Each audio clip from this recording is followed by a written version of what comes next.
Poursuivant l'histoire de son prédécesseur, 28 semaines plus tard proposait une exploration plus approfondie du monde apocalyptique. Allons.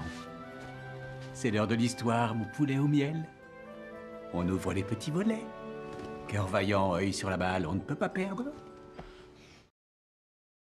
La progression de l'histoire, notamment la propagation du virus de la fureur, devrait alimenter l'intrigue du prochain film, même si aucun des acteurs ne reprendra son rôle dans 28 ans plus tard. Si l'absence de Cillian Murphy a naturellement déçu les fans, un retour de personnage encore plus intéressant aurait pu se faire dans le film. Des théories sur le personnage de Murphy circulent, mais le personnage le plus prometteur des deux films existants est bien sûr Andy, interprété par Mackintosh Muggleton dans 28 semaines plus tard, dont la fin sera changée dans 28 ans plus tard. Même si la fin du film est sur le point d'être changée, elle conserve son importance, notamment pour la mise en place de 28 ans plus tard.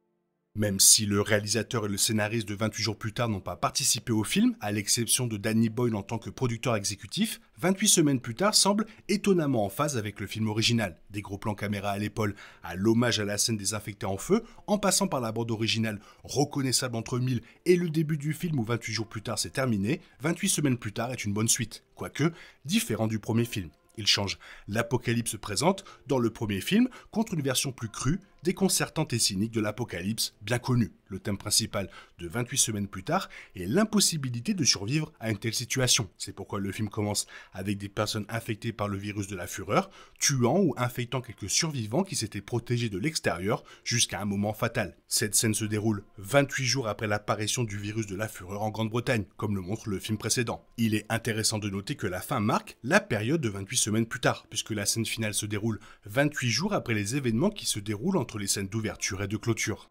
Juste avant la scène finale, qui ressemble à un épilogue, on voit Andy et sa sœur Tammy se faire secourir par un pilote d'hélicoptère. Flynn, on apprend qu'il va les emmener en France, loin des terres nouvellement infectées du Royaume-Uni. Les personnages étaient en fait arrivés d'Espagne au début du film. Toutefois, la scène finale est loin d'être triomphante ou réconfortante car elle ne met pas en scène Andy, Tammy ou Flynn, mais transmet d'autres nouvelles désobligeantes. On ne sait pas exactement où se trouve l'hélicoptère, mais la scène finale de 28 semaines plus tard, qui se déroule 28 jours après que Flynn a secouru Andy et Tammy, montre la radio de l'hélicoptère de Flynn bourdonnant d'un appel. Malheureusement, Flynn n'est pas là, ni personne d'autre, ce qui suggère que la personne n'a peut-être jamais reçu l'aide qu'elle demandait. Toutefois, la panique dans sa voix et la courte scène qui suit, avec la musique en fond sonore et des plans frénétiques et rapides, traduisent clairement ce qui se passe.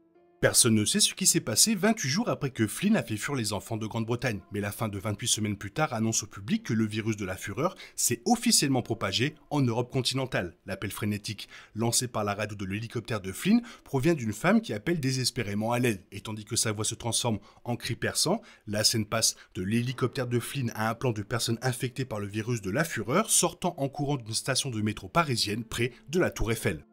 Andy, déjà couvert de sang, celui d'une personne infectée touchée par un tir de sniper tuant à quelques centimètres de son visage une personne infectée sur le point de l'attaquer, est seul et appelle sa sœur lorsque Dawn se tourne vers lui. Avant que Tammy ne puisse l'avertir ou qu'Andy ne comprenne ce qui se passe, Dawn est sur lui et l'attaque, le mordant. La tentative de Tammy pour éloigner son père en parlant comme sa mère est une autre façon dont la fin conclut 28 semaines plus tard, car elle ressemble exactement à leur mère qui l'appelle dans la scène d'ouverture. Tandis que Tammy parvient à distraire Dawn et à lui tirer dessus, Andy ne veut pas rester près de sa sœur, car l'infection met quelques secondes à se propager. Toutefois, étonnamment, bien que des cailloux de sang apparaissent dans ses yeux, il va bien. C'est peut-être parce qu'il partage le même gène que sa mère, Alice, qui l'a empêché de se transformer malgré sa morsure par une personne infectée. Scarlett voulait sauver les enfants dans l'espoir que leur sang révèle un moyen de créer un vaccin. Mais la scène finale de 28 semaines plus tard suggère que quelque chose de bien pire s'est produit. Aucune explication valable n'est fournie quant à l'immunité d'Andy ou de sa mère. Il n'est pas fait mention de la possibilité d'être immunisé dans les films. Puisque les enfants n'apprennent jamais pourquoi leur mère a une morsure mais n'est pas infectée, ils ne savent pas qu'ils ont un sang spécial qui les protège des symptômes de l'infection. Ils ne réalisent donc pas non plus que, tout comme leur mère, ils peuvent devenir porteurs de l'infection. Il est probable qu'Andy ait propagé la maladie en France, ce qui bouleverse son rôle d'espoir pour l'avenir, complétant ainsi le lien, puisque son père, censé être le protecteur, avait abandonné sa mère pour être attaqué par une horde de personnes infectées dans la première scène. Étant donné que 28 ans plus tard prévoit de changer la fin de 28 semaines plus tard, il est difficile de dire si l'infection se propagera réellement en Europe ou sera contenue au Royaume-Uni. Sans Andy et Tammy dans le film, la possibilité de développer un vaccin ne sera probablement pas explorée. De plus, 28 ans d'écart auraient pu tout changer, et nous ne pouvons qu'émettre des hypothèses sur ce que le nouveau film montrera. Toutefois, 28 semaines plus tard ne laisse aucune ambiguïté quant à sa fin. Il montre clairement qu'avec une nouvelle épidémie et la déclaration du code rouge, il n'y a probablement plus de survivants sur l'île aux chiens, où l'armée a tenté de ramener des civils. De plus, puisque tous ceux à qui Scarlett avait parlé des propriétés spéciales du sang d'Alice étaient vraisemblablement décédés avant la fin de 28 semaines plus tard, l'inoculation est également impossible, laissant le Royaume-Uni dans la même situation que 28 jours plus tard. La fin de 28 semaines plus tard est précisément une mise en scène pour un film dont les événements suivront immédiatement. Après le développement de l'intrigue basé sur l'absence surprenante de symptômes chez Alice malgré son infection, le choix de montrer Andy attaqué par Dawn a été fait en pensant à l'avenir. L'attaque de Dawn sur Andy fait de lui un porteur et représente également le seul espoir de guérison ou de vaccin. Si Andy n'avait pas été attaqué, nous n'aurions pas appris qu'il est également porteur de la modification génétique de sa mère et qu'il pourrait survivre à une morsure d'une personne infectée. Ce point de l'intrigue a été bien préfiguré puisqu'il reçoit du sang infecté sur lui et même s'il ne l'ingère pas, c'est un présage de la suite. D'autant plus qu'Andy est le premier de la fratrie à avoir Dawn après son infection, lorsque celui-ci semble tenter de l'attaquer à travers une porte. Ainsi, quand Andy se rend en France en tant que porteur et que le film se termine par un plan de personnes infectées courant en France, cela constitue une mise en place pour une suite et fait de 28 semaines plus tard l'un des films d'horreur avec une fin à suspense.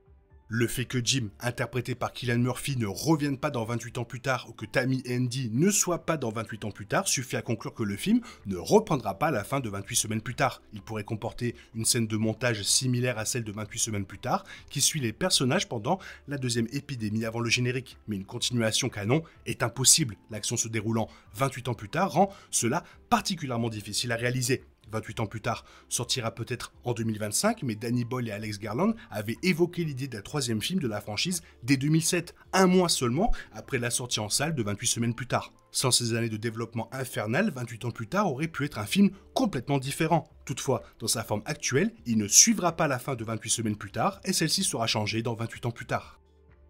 Si tout le monde était impatient de voir Cillian Murphy reprendre son rôle de 28 jours plus tard, c'est que Jim, qui n'a ni sang immunisé ni entraînement militaire, est miraculeusement l'un des premiers survivants de l'épidémie virale. Coup de théâtre. Et peut-être le meilleur moment de 28 jours plus tard, on apprend à la fin qu'il a survécu. Malheureusement, Murphy n'a jamais repris son rôle, et on ne peut que présumer qu'il est mort pendant l'épidémie dans 28 semaines plus tard. Comme Jim n'apparaît pas, on suppose qu'il a donc probablement succombé durant les 6 mois qui séparent la fin de 28 jours plus tard de l'arrivée d'Andy et Tammy à Londres qui marque le début du film. Ou bien il aurait pu survivre à cette épidémie et mourir lors de la deuxième épidémie qui suivit 28 semaines plus tard, soit dévoré par les personnes infectées, soit abattu par l'armée. Aujourd'hui, il est plus que probable que Jim est toujours là, quelque part, étant donné que nous savons que Murphy sera dans la suite de 28 ans plus tard. Mais dans quel état? Sera-t-il toujours vivant ou en tant qu'infecté? 28 ans, c'est long et beaucoup de choses auraient pu se passer. Voilà, je voulais revenir sur le fait que 28 ans plus tard n'est pas la suite exacte de 28 semaines plus tard, car ils vont retcon la fin de 28 semaines plus tard pour que ça soit plus cohérent avec le nouveau film. Toi, qu'est-ce que tu penses de tout ça? Est-ce que cette petite information te ravit? Sinon, comme d'habitude, bisous bisous d'infecté ou je te balance du sang dans ta gueule, bye bye.